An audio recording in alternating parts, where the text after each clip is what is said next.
Film की शुरुआत में हम हीप को देखते हैं जो साइमन से किसी प्रोग्राम के बारे में पूछ रहा होता है और साइमन जैसे ही अपने घर से बाहर निकलता है तो उसे अपने दरवाजे पर एक बॉक्स रखा हुआ मिलता है, पर वो बॉक्स अंदर से पूरा खाली होता है जो देखकर साइमन को लगता है कि कोई उसके साथ मजाक कर रहा है, इसलिए वो उस बॉक्स को अनदेखा करके चला जाता है। अब साइमन अपनी लिफ्ट से नीचे जा ही रहा होता है कि तभी वहाँ पर एक और शख्स आ जाता है जो उसे काफी अजीब लग रहा होता है। फिर कुछ देर बाद साइमन लिफ्ट से निकल कर बाहर चला जाता है और जैसे ही वो शख्स वापस से लिफ्ट को शुरू करता है लिफ्ट से जोरों की आवाजें आने लगती है जिससे वो शख्स बेहोश होकर वहीं गिर जाता है। इस तरफ साइमन को हम एक दुकान पर देखते हैं और यहाँ वो नोटिस करता है कि कोई उसके ऊपर नजर रखे हुए है, इसलिए साइमन उस शख्स की तरफ बढ़ने लगता है लेकिन वो शख्स वहाँ से भाग निकलता है। अब आगे साइमन अपने घर के सामने एक एम्बुलेंस देखता है क्योंकि लिफ्ट में किसी शख्स की दम घुटने के कारण मौत हो गई थी और तभी साइमन की नजर उस शख्स के हाथ पर पड़ती है जिससे वो समझ जाता है कि ये वही शख्स है जो उसके साथ लिफ्ट में था।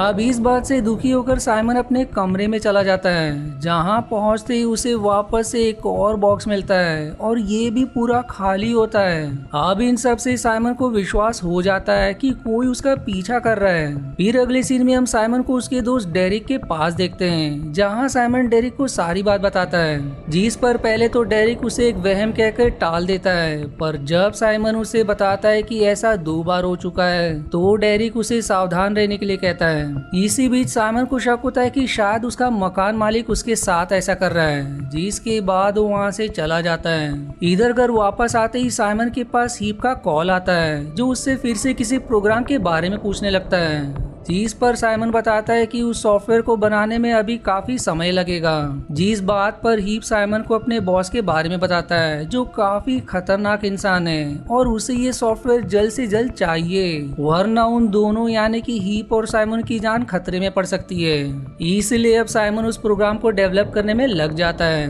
फिर कुछ देर बाद उसका मकान मालिक नेम एमिल वहाँ आता है जो उससे किराया लेने आया था, जिस पर साइमन बताता है कि अभी मेरे पास पैसे नहीं है। तब एमिल उसे एक काम देता है जिसके बदले वो उसका इस महीने का किराया माफ कर देगा, जिस बात से साइमन उसका काम करने को तैयार हो जाता है। फिर एमिल उसे अपने बिल्डिंग के कंट्रोल रूम में ले जाता है जहां बिल्डिंग के सारे सीसीटीवी कैमरा का कनेक्शन होता है। एमिल उसे वो पूरा सिस्टम ठीक करने को कहता है जिस पर साइमन उसे ठीक करने में लग जाता है। इसी बीच साइमन उस सिस्टम को अपने कंप्यूटर से भी कनेक्ट कर देता है जिससे कि वो भी पूरी बिल्डिंग पर नजर रख पाए और तभी उसकी नजर पास ही मौजूद एक फ्रिज पर जाती है जिसमें इंसानी खून रखा होता है जो देखकर साइमन बहुत डर जाता है। वहीं अगले सीन में साइमन वापस से उसी दुकान में दूध लेने आया था जहां उसे वापस से वही शख्स दिखाई देता है जो पहले भी उसका पीछा कर रहा था। अब इसके बाद साइमन उस दुकान में काम करने वाले आदमी से उस शख्स के बारे में पूछता है जिससे उसे कंफर्म हो जाता है कि वो शख्स सच में उसका पीछा कर रहा है। तब साइमन वहां से भागते हुए अपने घर आता है और कुछ देर बाद उसकी मुलाकात उसके पड़ोसी से होती है जिसका नाम ट्रिश होता है। दरअसल ट्रिश के कमरे की चाबी खो गई थी इसलिए वो एमिल से चाबी लेने की बात कहती है क्योंकि उसके पास हर कमरे की चाबी है। अब इसके बाद साइमन वापस से सॉफ्टवेयर डेवलप करने में लग जाता है और तभी उसकी नजर अपने दरवाजे पर पड़ती है जहां फिर से एक और खाली बॉक्स पड़ा मिलता है जो देखकर साइमन को उसके पड़ोसी ब्रूस पर शक होता है जिस कारण वो उससे इस बारे में पूछता है, लेकिन ब्रूस इस बात से साफ इनकार करते हुए कहता है कि मैंने तुम्हारे दरवाजे पर कोई बॉक्स नहीं रखा। इससे अब साइमन सोच में पड़ जाता है कि उसके साथ आखिर ये कर कौन रहा है, जिसके बाद वो वापस से डेरिक के पास जाता है जहां डेरिक उसे अपना नया रोबोट दिखाता है जो काफी हद तक एक इंसान की तरह है लेकिन वो बोल नहीं सकता। इसलिए डेरिक साइमन को उस रोबोट की आवाज बनाने को कहता है। तब साइमन उस रोबोट में अपनी आवाज रिकॉर्ड कर देता है जिससे उस रोबोट की आवाज उसी तरह की हो जाती है। फिर अगले सीन में हम साइमन को उसके घर पर देखते हैं जहां वो ब्रूस को कहीं जाते हुए देखता है जो देखकर वो उसका पीछा करने लगता है और उसका पीछा करते हुए साइमन एक क्लब में जा पहुंचता है जहां वो ट्रिश को ब्रूस के साथ पार्टी मनाते हुए देखता है और तभी ट्रिश की नजर साइमन पर पड़ती है। पर इससे पहले कि वो उसके पास जाती, साइमन वहां से बाहर चला जाता है। अब बाहर हम साइमन को ब्रूस का इंतजार करते हुए देखते हैं, जहां ब्रूस के क्लब से निकलते ही साइमन वापस से उसका पीछा करने लगता है। लेकिन ब्रूस को इस बात का पता चल जाता है कि कोई उसका पीछा कर रहा है, इसलिए वो साइमन से उसका पीछा करने का कारण पूछता है, जिस पर साइमन उसे उन खाली बॉक्सेस के बारे में बताता है, जिस पर ब्रूस कहता है कि मुझे इस बारे में कुछ नहीं पता। फिर ब्रूस साइमन को एक नया वीडियो गेम दिखाता है जो बिल्कुल किसी असली खेल की तरह होता है, जिसके बाद साइमन वीआर हेडसेट पहनकर उस वीडियो गेम को खेलने लग जाता है। वहीं ब्रूस की बारी आने पर वो साइमन को जमीन पर गिरा हुआ मिलता है और साथ ही साथ उसके शरीर से काफी खून भी बह रहा होता है, जिससे कुछ ही देर में उसकी मौत हो जाती है। और वहीं मरने से पहले ब्रूस साइमन को बताता है कि उसके पास भी वैसा ही बॉक्स आया करते थे, जिसके बाद हमें पता चलता है कि ब्रूस को कोला पीने की आदत थी। दूसरी तरफ ट्रिश साइमन से मिलने उसके घर आती है, जहां साइमन उसे ब्रूस की मौत के बारे में बताता है, जो सुनकर ट्रिश हैरान हो जाती है कि अचानक से उसे किसने मार दिया होगा, जबकि यहाँ साइमन को डर लगने लगा था कि पुलिस उसे ही कातिल ना समझे। अब आगे साइमन को वापस से अपने दरवाजे के सामने एक और बॉक्स मिलता है जो हर बार की तरह खाली ही निकलता है, और तभी साइमन को कुछ पुलिस वाले उसके कमरे के पास घूमते हुए देखते हैं, जिन्हें देखकर वो अंदर चला जाता है। और उसी समय उसके फोन पर एक कॉल आती है जिसमें कोई अनजान शख्स साइमन से उस बॉक्स को ना खोलने के लिए कहता है, जिस पर साइमन उस शख्स से उसके बारे में पूछता है, लेकिन वो फोन काट देता है। फिर अगले सीन में हम साइमन को उसी दुकान पर बहुत से दूध के पैकेट्स लेते हुए देखते हैं, जहां वो फिर से उसी शख्स को देखता है जो हर बार उसका पीछा किया करता था। अब घर लौटने के बाद वो अपने दोस्त नाइल को फोन करके उसे इस सब के बारे में बता देता है, जिस पर नाइल उससे मिलने के लिए उसके घर आता है, जहां नाइल उन्हीं दूध के पैकेट्स को देखता है, जिस पर साइमन उसे बताता है कि उसे कुछ दिनों से दूध पीने की लत लग गई है, जिस वजह से वो इतना सारा दूध खरीद कर लाया है। अब इस पर नाइल साइमन को बताता है कि ये सब उसके काम और उसकी आदत की वजह से हो रहा है, और यदि वो अभी ही अपनी इस आदत को छोड़कर कुछ दिनों के लिए अपने काम से छुट्टी ले ले तो उसकी जिंदगी में सब कुछ सही हो जाएगा। जिसके बाद नाइल की बात मानते हुए साइमन उन पैकेट्स को फेंक देता है, और तभी उसे अपने सिंक से कुछ अजीब सी आवाजें सुनाई देती है, जिसका पता लगाने के लिए वो उस बिल्डिंग के बेसमेंट में जा पहुंचता है, और वहां उसे हॉवर्ड मिलता है जो कचरा उठाने का काम किया करता है। साइमन हॉवर्ड से उस अजीब सी आवाज के बारे में पूछता है, जिस पर वो उसे ऐसी किसी भी आवाज की सुनाई देने से साफ इनकार कर देता है। जिसके बाद साइमन उसे इस बिल्डिंग में हो रही किसी भी अजीब घटना के बारे में पूछता है, जिस पर हॉवर्ड कहता है कि मैं ज्यादातर समय बेसमेंट में ही रहता हूँ, इसलिए मुझे ऊपर के फ्लोर्स पर होने वाली घटना के बारे में कुछ नहीं पता। अब ये जवाब सुनकर साइमन अपने कमरे में आकर सो जाता है, जहाँ कुछ देर बाद उसके दरवाजे की घंटी बजती है, जिस पर वो फिर चुपके से बाहर की तरफ देखता है, जहाँ कुछ पुलिस वाले होते हैं, जिन्हें देखकर वो काफी डर जाता है और दरवाजा नहीं खोलता।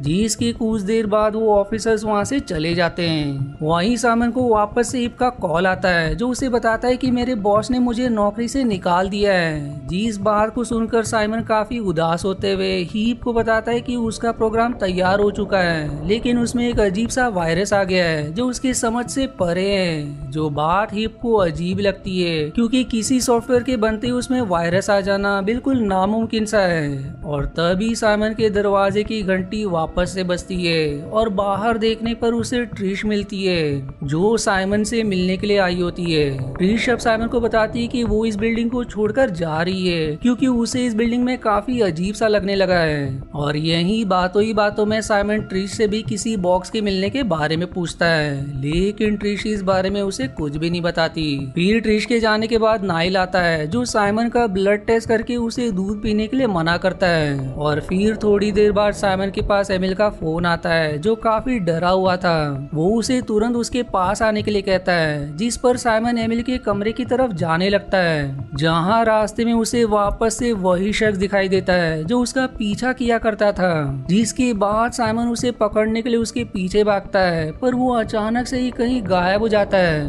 इधर साइमन जैसे ही एमिल के कमरे में पहुंचता है तो वो एमिल को मरा हुआ पाता है, और तभी साइमन को कुछ लोगों की आवाज सुनाई देती है जो उसी की तरफ आ रहे होते हैं। इसलिए वो तुरंत छिप जाता है। दरअसल ये वही पुलिस वाले थे जो कुछ देर पहले साइमन के दरवाजे पर आए थे। फिर अगले सीन में साइमन को एक बार फिर अपने सिंह से वही आवाज सुनाई देती है जो उसने पहले सुना था। इसलिए वो एक बार फिर से बेसमेंट में जा पहुंचता है, लेकिन इस बार उसे हॉवर्ड नहीं मिलता, जिस कारण वो एक कागज में अपना नंबर लिखकर वहां से चला जाता है। और इसी बीच साइमन के पास नाइल का फोन आता है जो उसे उसकी बिल्डिंग के बाहर बुलाता है। तब साइमन बाहर जाकर नाइल से मिलता है, जहां नाइल उसे बताता है कि वो एक बड़ी मुसीबत में फंस चुका है, क्योंकि वो बॉक्सेस खाली नहीं होते थे बल्कि उसमें एक अजीब सा वायरस होता था जो लोगों को उनकी मनपसंद चीज का आदी बना देता था। और धीरे धीरे उसी वायरस के कारण उसकी मौत भी हो जाती थी, जिससे अब हम एज अ व्यूअर समझ पाते हैं कि ब्रूस को कोला पीने की आदत थी, जिस कारण वो मारा गया, जबकि एमिल इंसानी खून पीता था, जिस आदत के कारण वो भी मारा गया था। पर ये बात साइमन को बिल्कुल भी समझ नहीं आती, जिस वजह से वो नाइल की बातों पर विश्वास नहीं करता और वहाँ से तुरंत चला जाता है। जिसके बाद वो सीधे डेरिक के कमरे में जा पहुंचता है, जहाँ डेरिक उसे अपने घर के अंदर आने नहीं देता। अब यहाँ डेरिक कहता है कि मैंने तुम्हें ब्रूस के साथ देखा था, जिसके बाद ब्रूस की मौत हो गई। जिस पर साइमन जवाब देता है कि मैंने ब्रूस को नहीं मारा, लेकिन डेरिक को अब भी उस पर शक था। तब साइमन उससे किसी बॉक्स के मिलने के बारे में पूछता है, जिस पर डेरिक उसे बिना कुछ बताए वहाँ से जाने के लिए कह देता है। जिस पर साइमन अपने घर की तरफ जाने लगता है, पर अब रास्ते में वो बेहोश हो जाता है और तभी वहाँ पर ट्रिश आकर उसे अपने साथ ले जाती है। वहीं साइमन को होश आते ही वो खुद को ट्रिश के कमरे में पाता है, लेकिन ट्रिश उसे कहीं भी दिखाई नहीं दे रही होती। जिसके बाद वो वापस से अपने कमरे में चला जाता है और इसी बीच साइमन की नजर अपने हाथ पर जाती है जो पूरी तरह से लाल पड़ चुका था, जो देखकर साइमन को नाइल की बातों पर विश्वास हो जाता है। और तभी साइमन ट्रिश को देखता है जो अपने कमरे में जा रही होती है, इसलिए वो तुरंत ट्रिश को फोन करता है, लेकिन वो उसका कोई भी जवाब नहीं देती। वहीं कुछ देर बाद साइमन को वापस से चक्कर आने लगते हैं और तभी वहाँ हॉवर्ड आ जाता है, जिसे देख साइमन उसे तुरंत हॉस्पिटल चलने के लिए कहता है। पर हॉवर्ड अपने पास से एक इंजेक्शन निकालकर उसे साइमन के शरीर में लगा देता है, जिससे मौके पर ही साइमन की मौत हो जाती है।